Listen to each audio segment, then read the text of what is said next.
So today is a very special day. The Hospitainer, our dental clinic in a container, arrived yesterday evening, and today we're going to open it. There should be a whole dental clinic inside, so we can double the impact we make on our patients and make the dental care much better.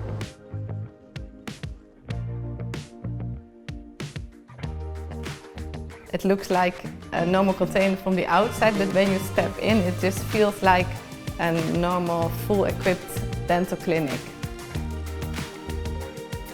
From the moment it was there, we could have more volunteers coming in and see twice as much patients that we did last field service.